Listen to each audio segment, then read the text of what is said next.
Hi, I'm Sherita Cherry, your beauty expert, and welcome to my color bar. Today I'm going to share with you some color tips and techniques. The color that I'm going to do today is called a Caramel Latte, and what I've mixed up is a 4N and a 6NB. What I'm going to do is go in and do a base color, and then I'm going to give her some soft caramel highlights. So I have my DPL mixed right here. And I'm going to do these colors at the same cha-ching time. It's going to make it quicker, it's going to make it easier, and it's going to allow you to work smarter and not harder. So come on, let's go in and jump into this color and get this color started so you can see how I begin. Now as you can see, come a little closer, she has gray, a small percentage of gray, maybe like a 50, yeah, let's say 50% gray. And what I'm going to do is I'm going to take my color and just apply it at the regrowth. And as I always share, because I do a lot of gray coverage, I always start at the hairline because that's where they see the color. And I want to make sure that I cover that color up from them. So you want to make sure you kind of color the hairline. And I'm going to go in and just apply this at my regrowth area using 1/4 inch partings. And again, you want to do this on a clean palette. So you want to do a pre-treatment on the hair before you actually get started. And I'm just doing my base color. So we'll call this the latte part. Now because I'm using a PM Shines, you can come in a little bit closer. I'm using a PM Shines. It's like a rinse, so it's going to cover her gray. It's going to give me some gray blending. So it's no big deal with the kind of overlapping. It's no big deal with that because it's a rinse. And then I'll just kind of pull it through to the ends just to kind of refresh the color a little bit. And again, you want to make sure you use a lot of product so you can get really good saturation,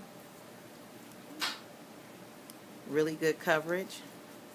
And I'm going to do this in all 4 sections. As I mentioned as well, I'm kind of like out of the box when it comes to sectioning, so you can make your sections like a pie shape, a star shape, or you can even do a just your basic 4 sections.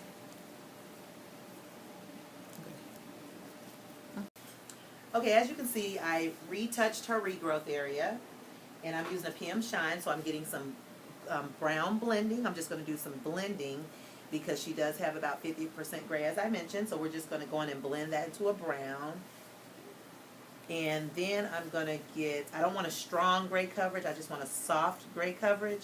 So I'm just going to use the, so that's why I use the PM Shine. And now I'm going to start my slicing technique.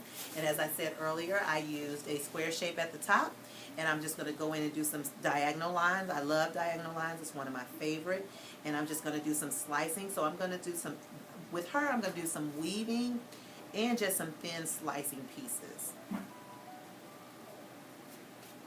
And what I'm doing is just kind of laying it, the foil at the scalp and painting downward, making sure you get really good coverage. So my regrowth area is already processing. And with such a large space area like the with the square, I just get a lot more coverage for the entire hair. Now because she does have a chemical relaxer when I am doing placements with DPL, I do not like to go so close to the regrowth area, the scalp area, because sometimes you can have overlapping when you're doing your relaxer. So you want to be mindful of where you place your lightening pieces when you are doing your color application, so that when you go in and do your retouch with the chemical relaxer, you still have some a little regrowth area to kind of play with doing your touch-up application. You can see I did my foils, my slicing technique. However, I cheated a little bit, and what I mean by that is I had a direction I was going in, but just like any car, you kind of detour. So what I did was I detoured when I got in the back because I saw how I would love to have a little bit of the slicing in the back. So I came to the back, and I cheated. I did like 3 additional panels in the back of the hair, in the back of the head, so that I could have some color in the back.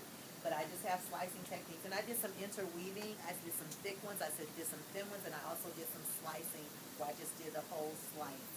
So we're going to go in and let this process. And as you can see with her, because she does wear a relaxer, I kind of like to go a little bit away from the regrowth area, just a scalp, about 1/4 of an inch, just so when I come in and do her relaxer, I can just go on and relax the hair without overlapping on the color.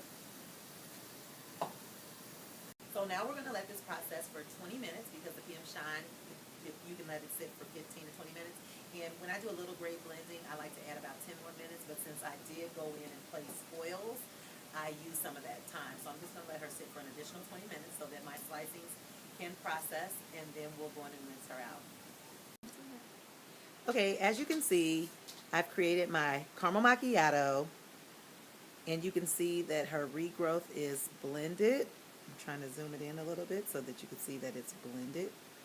And then you can see the gold slicing techniques. So it looks like she has a whole head, but I did a square shape at the crown. And it actually looks like she has a whole head. So it's kind of just blended in really, really pretty. And it gives me that caramel effect. And also her regrowth is blended in, looking very even. Very, very pretty. So I hope that you were able to take a little pointers and do a quick technique that'll give you like a full coverage for your guest. This technique is very basic, but sometimes you have those clients that come in, they just want something quick, something fast, something fun. So enjoy this, the caramel macchiato. Thank you for watching. I am Sherita Cherry, your beauty expert, and have a colorful day.